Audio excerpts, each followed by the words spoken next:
आधार UCL का काम करने के लिए स्टैटिक आईपी की जो मांग रखी गई है उससे वीएलई काफी परेशान है। क्या ये मांग जो रखी गई है सीएससी की तरफ से उसे हटाया जा सकता है? त्यागी सर का इसके बारे में क्या कहना है? और स्टैटिक आईपी कैसे मिल सकता है ग्रामीण क्षेत्रों में, इसकी पूरी जानकारी मैं इस वीडियो के माध्यम से आपको दूंगी। मैंने स्टैटिक आईपी के ऊपर ऑलरेडी एक वीडियो बना रखी है, मैं उसका लिंक भी डिस्क्रिप्शन बॉक्स में डाल दूंगी, क्योंकि मैंने उसमें बताया था कि आपको ग्रामीण क्षेत्रों में अगर स्टैटिक आईपी चाहिए तो आप किस तरह से ले सकते हैं। तो ये मैंने उस वीडियो में बताया था, जिन लोगों ने भी नहीं देखा है वो देख सकते हैं। अब बात करते हैं कि क्या ये जो कंडीशन है स्टैटिक आईपी का वो सीएससी की तरफ से रखा गया है या फिर यूआईडीएआई की तरफ से रखा गया है। तो मैं आपको यहाँ पे डॉक्यूमेंट दिखा देती हूँ, ये यूआईडीएआई का डॉक्यूमेंट है और यहाँ पे क्लियरली लिखा गया है कि स्टैटिक आईपी जरूरी होता है। यहाँ पे लिखा गया है कि authentication related APIs are enabled only for valid ASS and only for their registered static IP addresses coming through a secured private network. तो जैसा कि मैंने आपको बताया कि अगर आपके क्षेत्र में कहीं पे भी कोई भी आधार का काम हो रहा है तो आप ये दिमाग में बिठा लें कि वहां पे स्टैटिक आईपी रहेगी।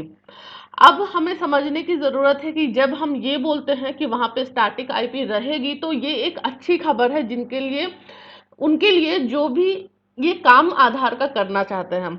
देखिए आपके क्षेत्र में या तो कोई पोस्ट ऑफिस होगा जहां पर आधार का काम हो रहा है, या फिर कोई बैंक होगा जहां पे आधार का काम हो रहा है।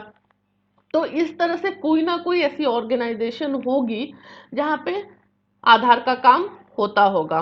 तो आप पहली बात क्या कर सकते हैं, आप उस एरिया में जा करके जहां पे भी वो पोस्ट ऑफिस या फिर बैंक है आप पता कर सकते हैं कि वहां पे कौन सा ब्रॉडबैंड कनेक्शन अवेलेबल है।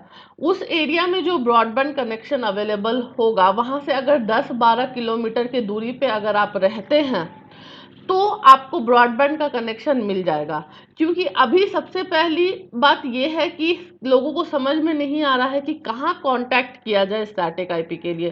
तो एक बात ये हो गई कि आप इस तरह से एक बार पता करने की कोशिश कर सकते हैं। अगर आप ये सोचते हैं कि पोस्ट ऑफिस में जो आधार का काम हो रहा है या फिर बैंक में जो आधार का काम हो रहा है वो विदाउट स्टैटिक आईपी हो रहा है, तो आप गलत सोच रहे हैं। कुछ जगहों पे ऐसा मैंने बताते हुए सुना है कि जो भी काम होता है वो एक सॉफ्टवेयर के थ्रू भी हो सकता है, यानी कुछ सेटिंग की जा सकती है। तो ये बिल्कुल गलत है, ऐसी कोई भी सेटिंग नहीं की जा सकती है जिसके थ्रू आपको स्टैटिक आईपी मिले। ये सिर्फ और सिर्फ जो सर्विस प्रोवाइडर होता है, इंटरनेट सर्विस प्रोवाइडर, वो ही दिला सकता है। अब हमको पता, दूसरा क्या तरीका है पता करने का कि हमारे एरिया में कौन सा सर्विस प्रोवाइडर है जो स्टैटिक आईपी दे सकता है। तो ये भी आप देख लीजिए। हालांकि ये भी मैंने पहले से बताया था लेकिन काफी सारे लोग पूछ रहे थे तो इसीलिए मैं फिर से एक बार बता दे रही हूँ। यहाँ पे टाइप करिए ब्रॉडबैंड कनेक्शन इन, मान लेते हैं कि आप तुमकुर में रहते हैं तो यहाँ पर डाल दीजिए आप तुमकुर। ठीक है, यहाँ पे आपको काफी सारे ऑप्शन दिख जाएंगे। तो यहाँ पे जो भी नंबर्स डिस्प्ले किए जा रहे हैं, यानी यहाँ पे जो भी फोन नंबर्स है आप उनसे कांटेक्ट करें, आपको कोई ना कोई तो ब्रॉडबैंड कनेक्शन दे ही देगा। अब अगर मान लेते हैं कि आप एक बिल्कुल अपने जहाँ पे आपका घर है, जहाँ पे आप रहते हैं उसके आसपास कौन सा सर्विस प्रोवाइडर आपको ब्रॉडबैंड कनेक्शन दे सकता है ये पता करना चाहते हैं, तो आप डालिए ब्रॉडबैंड कनेक्शन नियर मी, ये डालिए आप। और यहाँ पे देखिए, यहाँ पे कुछ और ऑप्शन आ जाएंगे। जहाँ पे जियो ब्रॉडबैंड फ्री कनेक्शन है वो टेम्परली क्लोज दिखा रहा है, बीबीएनएल का दिखा रहा है। और आप नीचे जाएंगे तो और भी दूसरे ऑप्शन जैसे तिकोना का ऑप्शन दिखा रहा है, इस तरह के काफी ऑप्शन दिखाएंगे।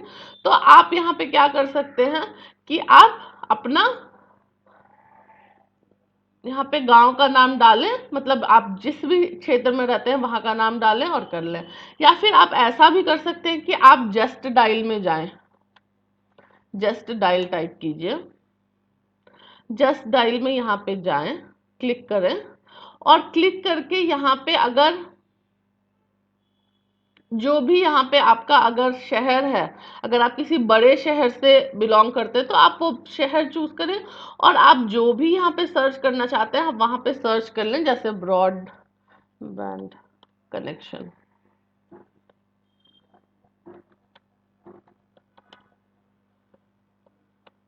हालांकि ये जो जस्ट डायल का फंडा है ये ग्रामीण क्षेत्रों में काम नहीं करेगा, क्योंकि ग्रामीण क्षेत्रों के लिए मोस्टली जस्ट डायल काम नहीं करता है। तो ये एक तरीका हो गया। अब मैं आपको बताती हूँ कि बीएसएनएल में अगर आप लेना चाहते हैं तो क्या होता है। पहली बात, बीएसएनएल वाले जो होते हैं वो आपके ना तो कॉल्स को रिस्पॉन्ड करते हैं और ना ही वो आपको वाइफ मतलब ना ही आपको ब्रॉडबैंड कनेक्शन लगा के देते हैं। कुछ ना कुछ ऐसा वो बोलते रहते हैं, कुछ ना कुछ एक्सक्यूज बनाते ही रहते हैं। तो आप उस हालत में क्या कर सकते हैं, या तो आप ऑनलाइन में जाकर के जो है अप्लाई कर सकते हैं, जैसे कि लैंडलाइन ब्रॉडबैंड कनेक्शन है, भारत फाइबर ब्रॉडबैंड कनेक्शन है। यहाँ पे आप टैरिफ प्लान पे क्लिक करिए और आपका जो भी सर्कल है, जो भी स्टेट है, मान लेते हैं कि आप झारखंड से बिलोंग करते हैं तो झारखंड सेलेक्ट कर लीजिए। उसके बाद यहाँ पे ऑप्शन आएगा और फिर आप apply for a new connection कर सकते हैं। तो ये जो रिक्वेस्ट जाएगी वो डायरेक्ट आपको एक सेंट्रलाइज्ड टीम होती है वहाँ पे जाती है, तो आप वहाँ पे ये बात कर सकते हैं लॉगिन करने के बाद। हालांकि अभी आज मैंने ट्राई किया था तो लॉगिन करने में कोई प्रॉब्लम आ रही थी, लेकिन यूजुअली यहाँ से लॉगिन हो जाता है। तो आप कोशिश कर सकते हैं apply for a new connection करके। उसके बाद अगर ये तरीका भी काम नहीं आता है तो आप क्या कर सकते हैं कि यहाँ पे टोल फ्री नंबर दिया गया है, आप इस वाले टोल फ्री नंबर पे एक बार कांटेक्ट करने की कोशिश कर सकते हैं। अगर इनमें से कोई भी तरीका नहीं काम कर रहा है तो आप क्या करेंगे। एक तो क्या होता है कि जहाँ पे भी आपका नियरेस्ट, जहाँ पे भी ब्रॉडबैंड कनेक्शन है, अगर आप वहाँ के ऑफिस में जाके बात करेंगे तो उन लोग जो होता है वायर के पैसे लेते हैं। अगर आपके एरिया से कुछ 20-30 किलोमीटर दूर कहीं पे एक ऐसा कनेक्शन है ब्रॉडबैंड का और आप उस कंपनी से बात करेंगे तो उन लोग बोलेंगे कि हम आपके एरिया तक ब्रॉडबैंड कनेक्शन दे देंगे, लेकिन आपको वायर का जो और सेटअप का जो चार्जेस होता है वो आपको पे करना पड़ेगा। तो आप ये भी ट्राई कर सकते हैं। लेकिन त्यागी सर का कहना ऐसा है कि अगर आप मान लेते हैं कि किसी ग्रामीण क्षेत्र से बिलोंग करते हैं और वहां पे आपको स्टैटिक आईपी नहीं मिल रही है तो उस हालत में आप थोड़े दिन इंतजार करें, क्योंकि स्टैटिक आईपी कंपलसरी है और उसके बिना कुछ भी नहीं किया जा सकता है। तो यहाँ पे सर ने क्लियर कर दिया था, अगर आपने वो वीडियो नहीं देखा होगा तो आप देख सकते हैं, क्योंकि उसमें त्यागी सर क्लियर कर रहे हैं कि स्टैटिक आईपी बिल्कुल ही कंपलसरी है। तो स्टैटिक आईपी को लेकर के जो भी उलझने थी, मुझे उम्मीद है कि अब कुछ लोगों को इससे फायदा होगा और आप लोगों को थोड़ी बहुत मदद मिल गई होगी कि किस तरह से आप स्टैटिक आईपी के लिए अप्लाई कर सकते हैं। और स्टैटिक आईपी का अलग से चार्जेस भी होता है कि जो कि 2000 से 2500 के आसपास होता है सिर्फ स्टैटिक आईपी का। मैं मंथली चार्जेस या फिर जो फाइबर का या फिर केबल का चार्ज होता है उसकी बात नहीं कर रही हूँ, मैं सिर्फ और सिर्फ स्टैटिक आईपी यानी फिक्स्ड आईपी जो मिलता है वो प्रोवाइड कराने के लिए 2 से 2500 रुपए नॉर्मली जो भी कंपनीज होती हैं वो लेती हैं। और आप सिर्फ बीएसएनएल पे ना ढूंढे ब्रॉडबैंड कनेक्शन और स्टैटिक आईपी, बहुत सारे जैसे बीबीएनएल है या फिर दूसरे भी ऑप्शंस होते हैं, आप उनमें ट्राई कर सकते हैं। तो मुझे उम्मीद है आपको ये वीडियो पसंद आया होगा। पसंद आया तो वीडियो को एक लाइक कर दीजिए और चैनल को सब्सक्राइब कर लीजिए। Thank you.